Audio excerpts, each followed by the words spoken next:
Good morning, audience, friends. Welcome to my ad hoc rantings.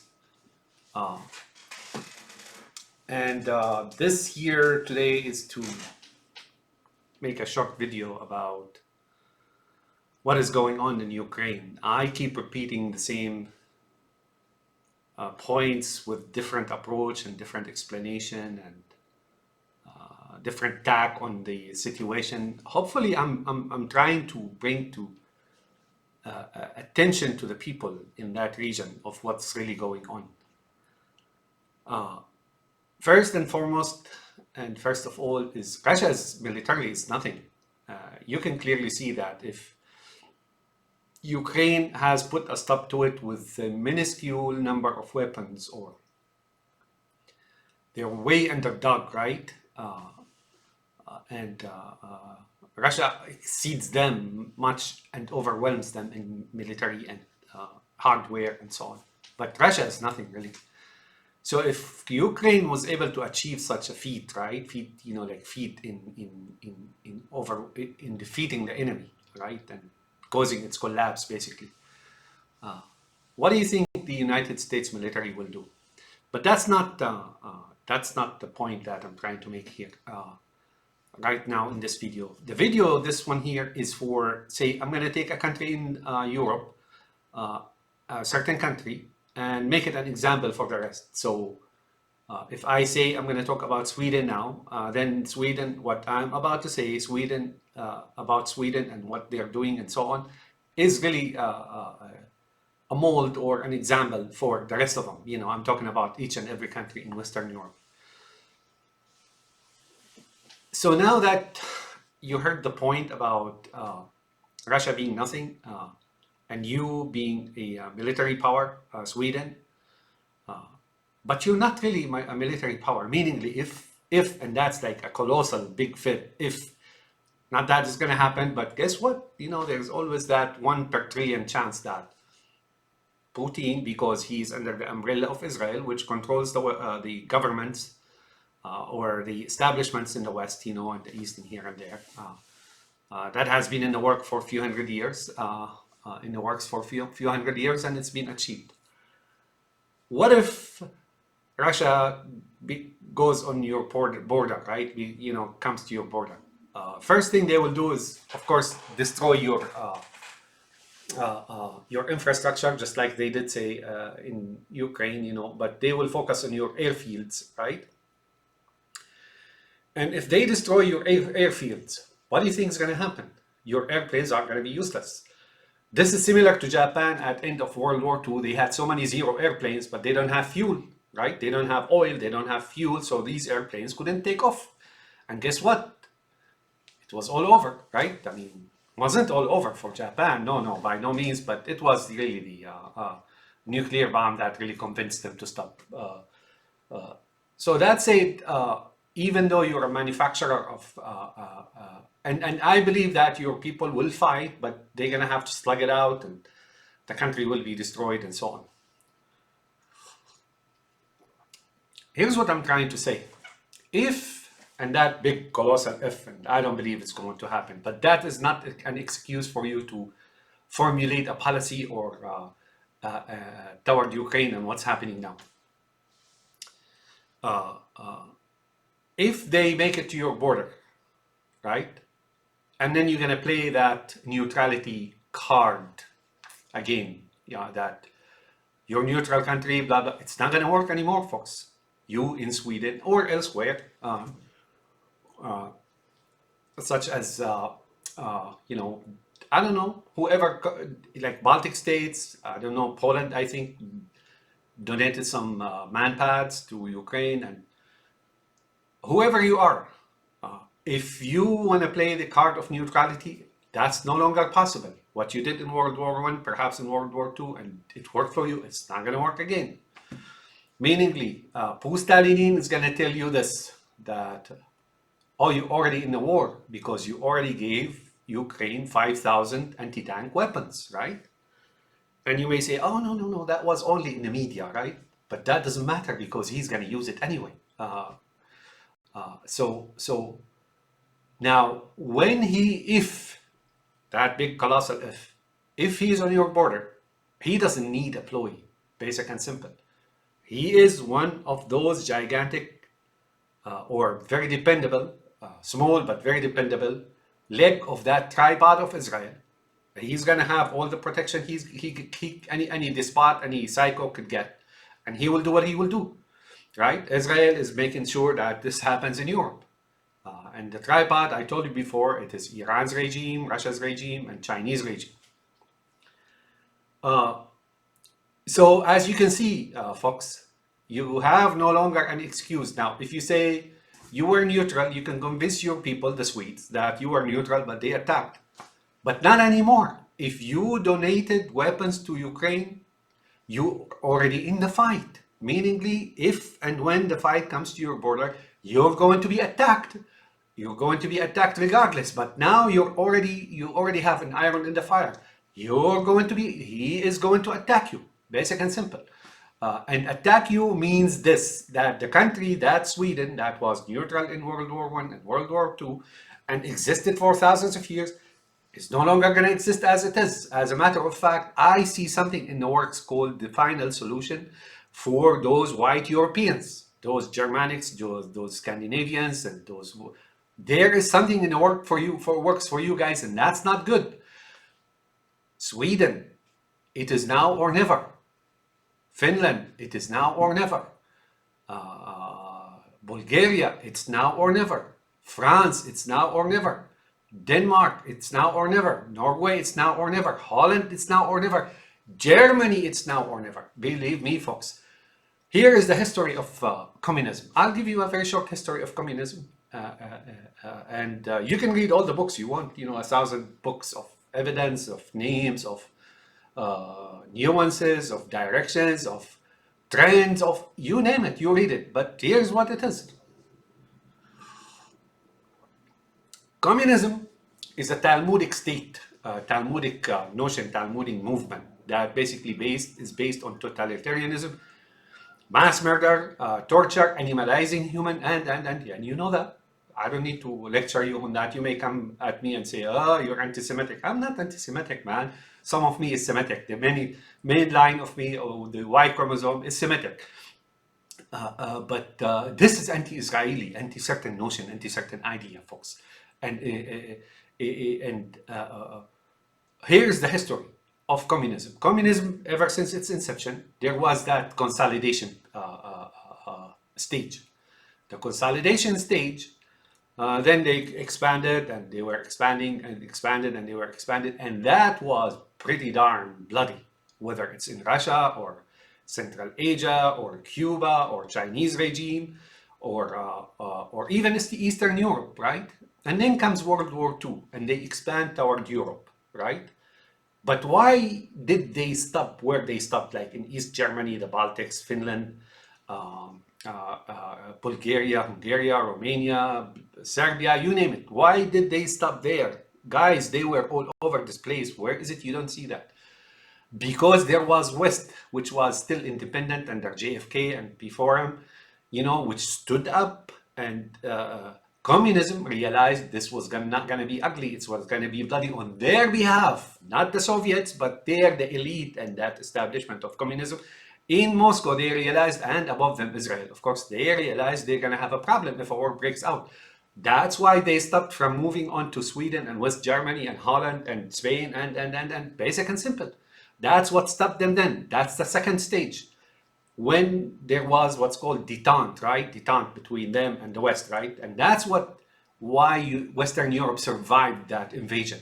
Had they had their United States took the back seat and waited and cooperated with them under table, just like they were doing during the time of Obama and Trump and now Biden, right? Oh, they would have moved on, and Sweden and Holland, all of you guys would be like a Soviet state, if you will. That's the second stage. The third stage is when they were destroyed in Afghanistan. When they were destroyed in Afghanistan, lo and behold, they collapsed, and then they started withdrawing from Europe. Why? Because they couldn't handle it anymore. And then you got lucky. And now there is that stage between their collapse in 1991 in Afghanistan and until now, right? But now the fourth stage is entering. Guess what? Whatever, they recovered from their destruction in Afghanistan, and they recovered again, and they're going to come back and reclaim their territory. But now the United States, by order of Israel, is complicit with them. So now they're going to move all the way to the Atlantic. Where is it you don't see that? You Swedes, you Dutch, you Germanics, you Baltics, you Romanians, you Polish, you Bulgarians, you Serbians, you Bosnians, you French, you Spanish, you Portuguese, you Italians. Where is it you don't see that? I can't, it is not so complex to see the geopolitical movement and what is going on. It's not complex. It's very easy to see. That's the history of communism. That's it. Communism is not like Nazism, even though they spring from the same root. They're like twin branches of the same root. No, physically speaking, right? These two movements in the top echelons of communism and Nazism, and elsewhere like Iran's and Muslim Brotherhood and so on, they are from the same root, physically speaking. They are in agreement under table, of course. You know what under table under table, right? So anyways, that's what I'm saying. But now you say Swede or Polish or whoever it is, you're already involved. Give it all you've got. Now is the time. It's now or never. If this time around that communism succeeds in its westward movement and covers all Europe, they're not leaving, folks. They are not leaving, because between then and now, they have managed to put establishments in there. Now you may say, oh, Osama, you don't know all the facts. Like the tentacles of Israel are in Germany and Sweden and Rajoy of Spain, right? Rajoy. That's that Rajoy is Iranian name, Jewish Iran, right? It's called Rajoy. Rajoy. With the J is like H Rajoy. That's not our subject. Or Italy or elsewhere. Tentacles of Israel are already there. I'm gonna tell you, it's really the other way around. You do not know. Tentacles will be small tentacles, were temporary, and then they will be severed and cut, right, in order for the future to change. So here I am talking to the people. Rise up against those establishments. Don't do violence. Don't cause violence. Just make sure that they get involved, and they will eventually cave in and get involved in Ukraine, and make sure that this wave will recede.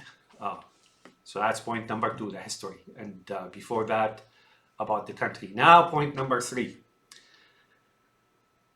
Pustalenin is not going to stop, folks. Pustalenin is not going to withdraw. He's not going to negotiate peace. If he is doing anything in Turkey or anywhere else, he is doing that because he's trying to reconstitute himself, or reposition, or maneuver about, or get out of a quagmire or anything else. That's it, folks. He is not doing anything else.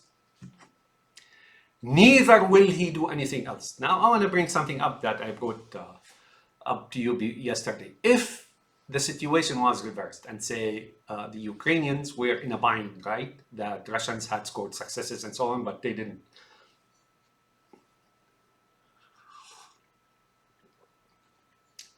And say the Ukrainians tried to contact Turkey or the Gulf Arab countries, Saudis and UAE or United States or China, whoever it is, to come and mediate a ceasefire.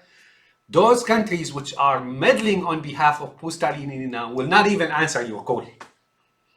Why? Because they are on the side of Pustalenin. They are supporting them. United States is supporting them financially. China is, Arab countries are, Arab regimes are, and all these regimes, they are supporting them, including Germany. They're making sure they don't collapse. Believe me, within the last 36 days, 37, within the last, since February 24th, if Russia was on its own, it would have collapsed financially as a country, period. They would have suffered the same fate in Syria and so on. That's the other thing I want to tell you, folks. Is Pustalenin and his backer Israel? They had this grand plan they've been working out for years and decades and so on, and they will not back down.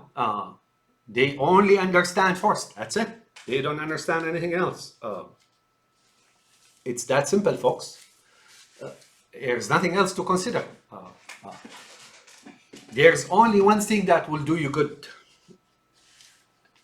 Well, more than one thing, but the first one thing is really your weapons. The second thing is your ability to sacrifice for your people and your country and so on and so forth. That's the only thing that will really stop Pustalenin, and they will, so long they're there, that lizard eye cabal in Moscow, so long they're there.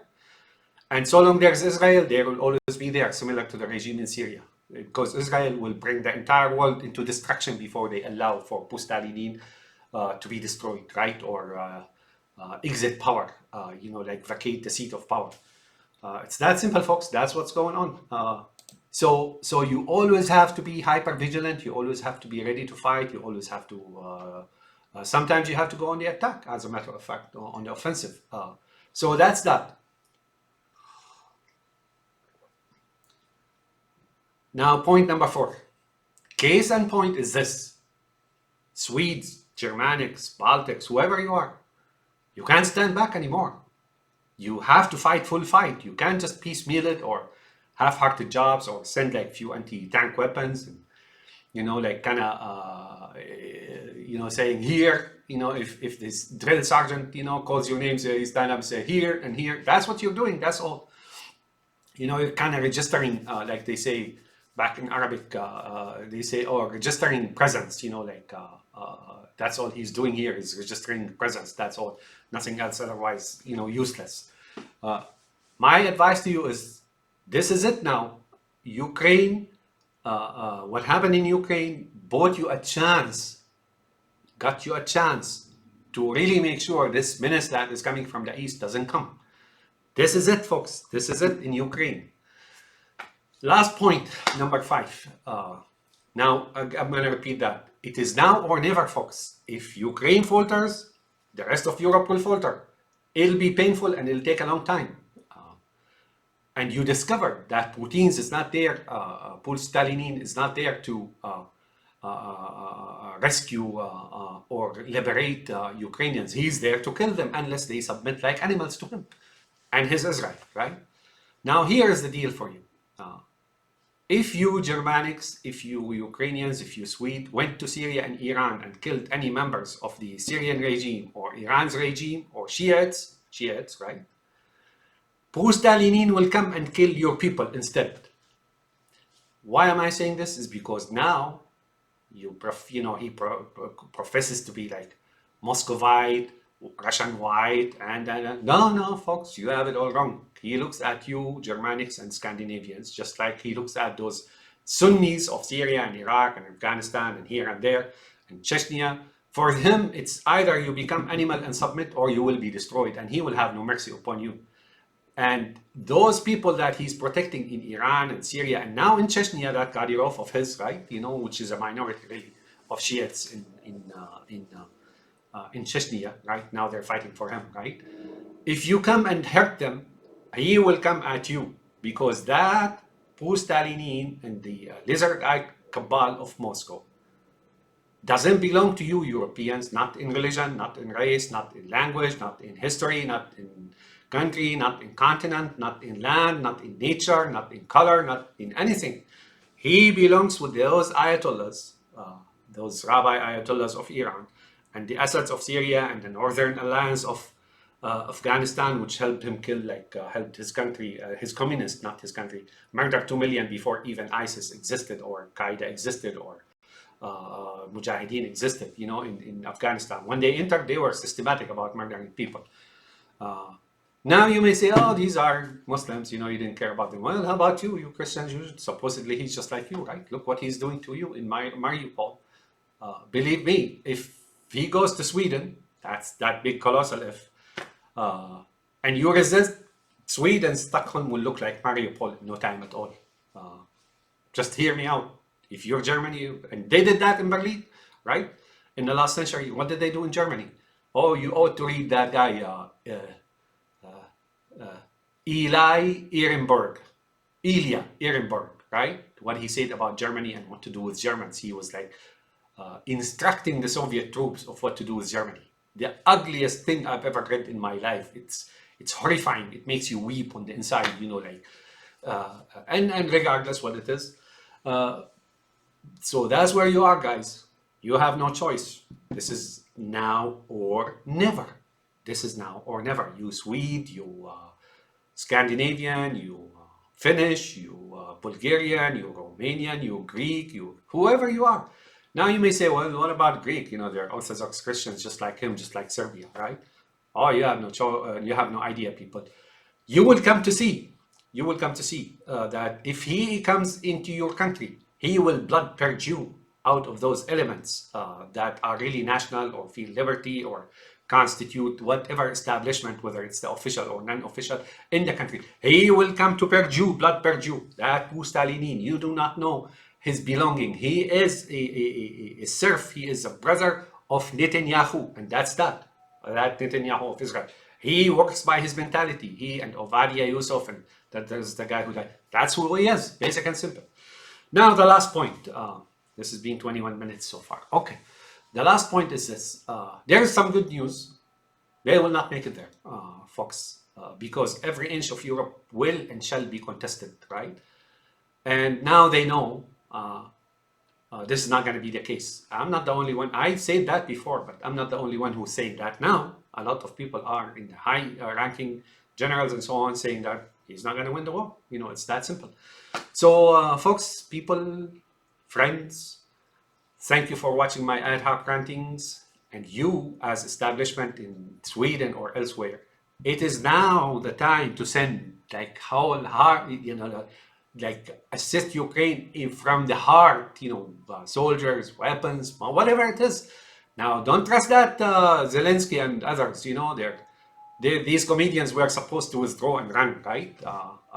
Similar to, he's no different from Nigel Farage of UK, who's supposedly the leader of the UKIP, you know, exit, you know, from European Union. When it happened, he was horrified, right? He was horrified that it succeeded. Not just that. I remember seeing on the UKIP site, I think it was Twitter, perhaps, yes. He put a caricature picture. I remember him. I remember them, that UKIP. Nigel Farage, and Trump and Putin were, you know, like marching forward with those tin drums, you know, like heralding a new world and so on. You go ask him and check out the archive. I'm not making this up. Nigel Farage, Putin, and Trump. That picture, I still recall it. You know, like those heralding a new order and so on and so forth. That's that guy who believes in that. You can rest assured he doesn't want UK to leave the European Union or England. Basic and simple. And look at it now. It really, I mean, even though it's like superficial, it didn't go anywhere. And the European Union, oh, believe me, it's no different from NATO. They were supposed to, and they are helping Putin now. So you European citizens, please wake up and know what's coming your way. You don't want to be under Stalin, which is Putin. What is Putin? A resurrection of Lenin. The two Creed, C-R-E-E-D, Creed brothers of he is Putin. The Creed brothers. Putin is their Creed brother too, and he functions in the same deadly, despotic, dark mentality as they do. Have a nice day, my friends, and I hope you really consider what I'm talking about. I blurted a lot before this happened, and you probably had fun looking at, hearing what I'm saying, but now you believe what I'm saying. He will not come in Western Europe, but there's always a chance if you become like, if you take the back seat and vacate the land, you know, guess what? He's just going to walk in. There's no prophecy that will work. Have a nice day, my friends, and talk to you tomorrow.